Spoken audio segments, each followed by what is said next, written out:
Hello viewers, this is Sir Topham Hackrai here, and I'm going to be talking about what my thoughts and about the new Journey Beyond Sodor movie. Not the Mattel version, however, but actually the fan-made version. So I'm going to get into cosplay because that's my gimmick.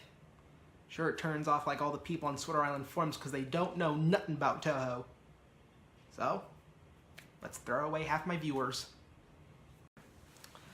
Alright, I'm into costume, and let's get right into my thoughts. So, just a little backstory to it. So, for those who are uninitiated, the Journey Beyond Sodor is a special made for the Thomas and Friends series, and it is kind of a strange animal, you know? I mean, compared to its predecessor, The Great Race, it's Like, I watched it and I was like, sure, the engines kind of bounce around and sort of sing. Like, Thomas is like the last thing that I want as a musical. Then again, really, I'm not a huge fan of musicals, but unless if it's like West Side Story where it's, you know, kind of expected. But I felt like it was kind of meh. It's a lot like, it's a very 3-star movie. It's average, it could have done much worse, and it could have been done better. However, most of the Thomas fans, however, which is odd because I'm more of a Toho fan, but you know, that doesn't matter, is that the fans decide to make their own version. The link to it is in the description, and it's significantly better. For one thing, the movie starts off with James being all like vain and shit, you know. Like, my first complaint is that I feel like James is probably the least, like, I know he gets a lot of development later on, like working at the steelworks or whatever, but I feel like he doesn't, like, I feel like he's kind of just a two-dimensional vain asshole. I mean, that's kind of his whole character in the entire movie. But, you know, Gordon foreshadows, and then James tricks Boko into taking his train to the mainland, gets captured by the Diesels, and then the train, Sir Topham Hack goes around Sodor, and the first thing you notice is that all the up-close shots are all like drawn pictures of the people, and it ranges in quality very vastly. Like, James' driver and fireman look superb, but Sir Topham Hatt looks kind of cringy. Mostly because I feel like he just looks a little on the creepy side. Like, just the way his lips are really put me off. And those eyes, they like stare into your soul. But, you know, whatever 5 things this fan-made remake does, 5 good things it does about like 1 thing wrong. And that next thing wrong is that we get into the first song. So it completely throws out all of the regular songs from Journey Beyond Sodor and replaces them with brand new songs. Great. Like, most of the songs in this movie are great in that they build up drama, they're actually plot relevant. They aren't really like stupid, silly songs like Where's Thomas? Like that stupid Beresford song. And then, however, the songs is the weakest part of this movie. This movie's greatest strength and its greatest weakness is that it's done by the fans. And fans can put more effort and more care into anything, more than the original company. But the problem is that they aren't as professional as the company, meaning that as meaning that there are certain qualities to it that still says it's made by the fans, but it's made by fans that, even though they put more care and effort into it, they still aren't like professional voice actors, and this really shows. Like, the first song about going to the mainland is actually fine. Like, all the people sing rather okay. The next song is when Thomas is with the, Thomas and Harvey is with the experimental engines, and that was a great, memorable song, but then it all goes downhill from there. Probably the worst song in this movie is during the credits. This is pure Rick and Morty musically shit. But getting back into the movie, so 12 engines leave Sodor.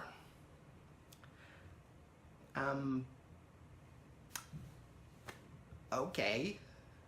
I mean, like this, like the series tries to feel like the CGI series, and honestly, up until this point, it feels very classic, like seasons 1 to like 7 feel to it. It feels like a Britt Allcroft and David Mitton thing, with like some railway series stuff thrown in, like the whole thing about British Rail and the diesels and the other railway, and then all of a sudden, then the CGI feel comes crashing down, because only in the Miller era would 12 engines leave the island for no good reason other than to find James. It's a little on the ridiculous side. However, the movie more than makes up for it by having the engines break off into pairs, and their characterizations work off each other the best here. Like, Henry gets stuck in a tunnel, and he's so stuck up about it, both literally and figuratively, that when Donald and Douglas come to help him, he refuses to help, leaving poor Emily to just sit there.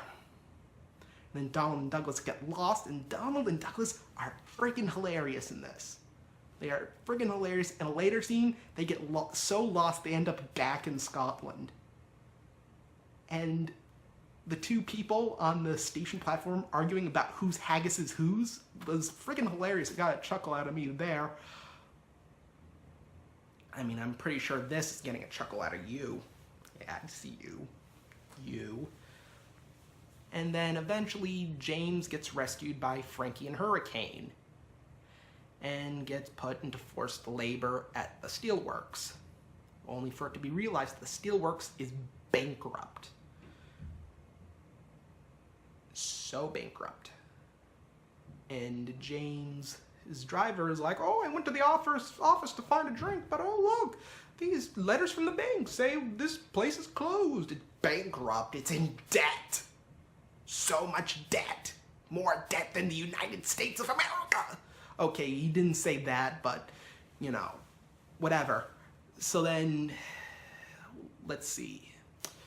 So then, eventually Thomas and Harvey comes up to Beresford, and the biggest difference between Beresford here and the original Journey Beyond Sodor is that he's not too important. I feel like he lasts for as long as the movie needs him to be. In the original Journey Beyond Sodor, he sings an annoying song, does nothing to help Thomas's case other than some weird coincidence, and, you know, is an utterly annoying character. Like, think of the most annoying, like the kind of, not too annoying. Think of the most annoying thing you've ever thought of, and then take it about, 5 notches, because that's Beresford. But the Beresford in this version is better. So much better. He's like a total klutz, and he's kind of funny, but, you know. But then Thomas and Harvey come across the experimental engines, who happen to be Harvey's friends and ex-co-workers at the steelworks. The plot thickens. As I channel my inner Indy Liddell as I put on Linkin Park and talk about how horrendous the Great War is and that this is modern war, but this isn't modern war. This is modern British rail and diesels. So much diesels. Go away. So anyway, the whole other railway thing is that the other railway or British Rail's diesels are after the engines because some of them kidnap James. He ends up in a scrapyard, but then, whatever. So now James is forced by Frankie and Hurricane because thou must save the steelworks. And the steelworks is bankrupt, as we already mentioned. And, and then then the second song happens with Merlin, Theo, and Frankie being all like, oh, we've hit, it's about them hiding from the diesels and then escaping from the steelworks, and, it's cool. Like, it's the only other song that doesn't bug the hell out of me, and the people who sing this song with the experimental engines are actually pretty decent. This is a tolerable song. So is the last one, but like I said, it all goes downhill from there. Then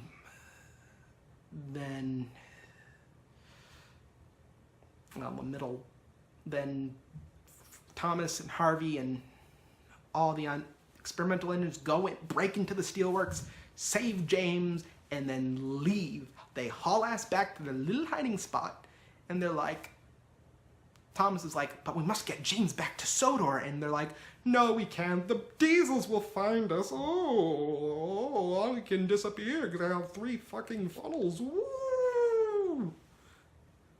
So then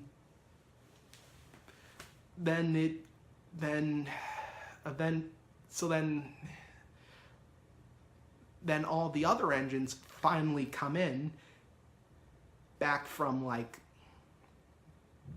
who are now back into the plot, and they all happen to find the same yard, which is nice,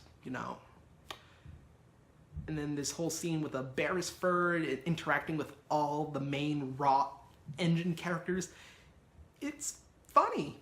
It's a really decent scene.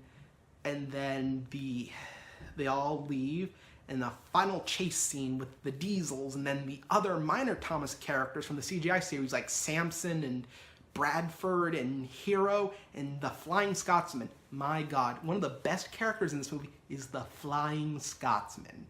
Not only does this make callbacks to the Great Race, but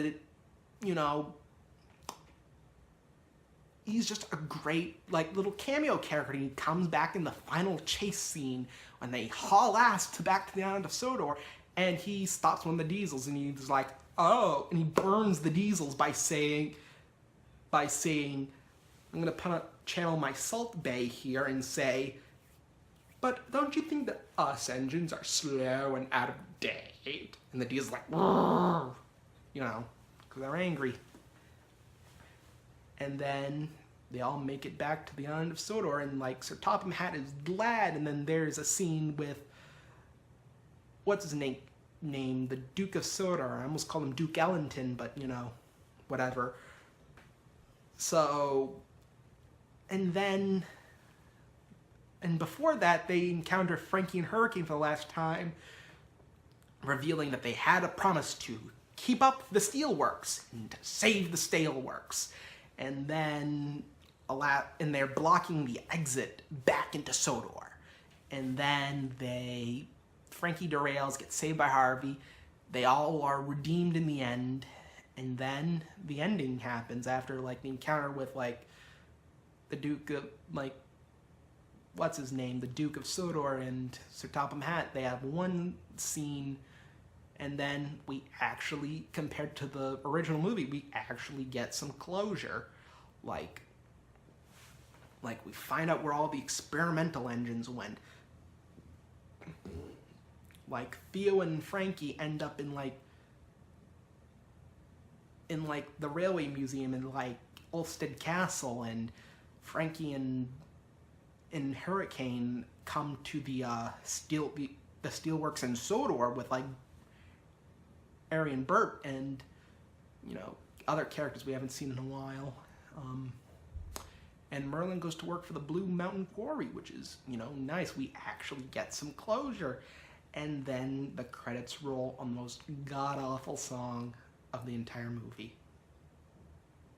We started with a bang, and it kept banging, bang, bang, bang, like the trenches of the First World War, or the skies during the Blitz of London in the 1940s. Bang, bang, bang. And then it goes...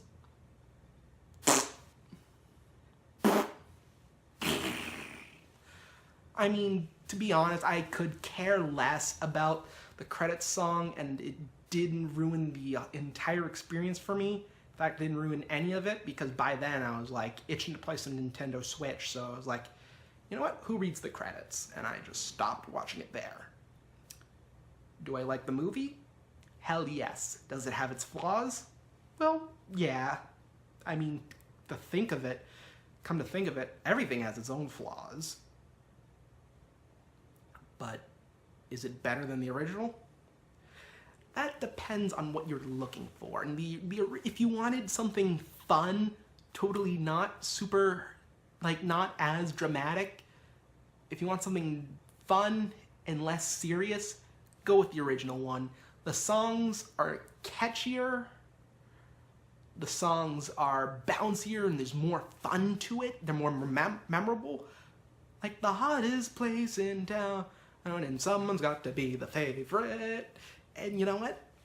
Yeah, but if you want something for the ultimate fan, the fan who has read every single Railway series, even owns that one copy of the Railway series where the great Reverend W. Awdry wrote in Henry Sneeze in the original print, no shit, after Henry blasts ash into their faces saying they are as black as niggers. Don't take that out of context, by the way, and that was actually in the Railway series until they got reprinted and they were said it was black as soot. So, no. Less racy, in the end, more appropriate, and honestly, it works better, so. But anyway, getting back to the point is, if you are a diehard Thomas fan and you want something better, something with callbacks, something with with so much fan service, not even the most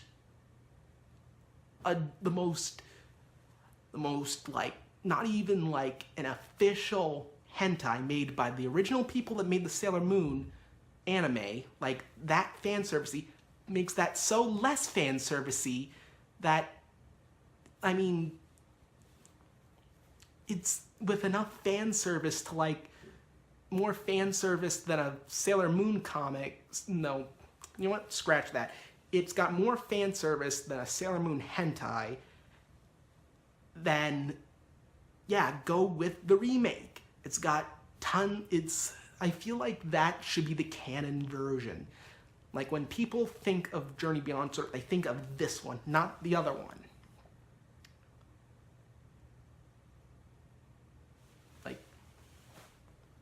It is a significantly better product. And I think Mattel should take note, because if they kill the series with Big World, Big Adventures, then the fans would probably make a bigger adventure with bigger worlds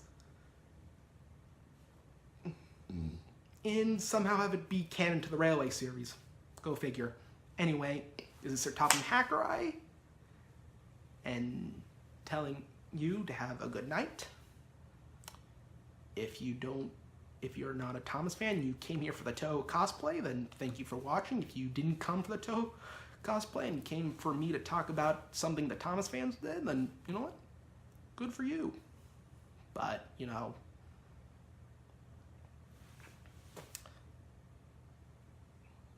signing off.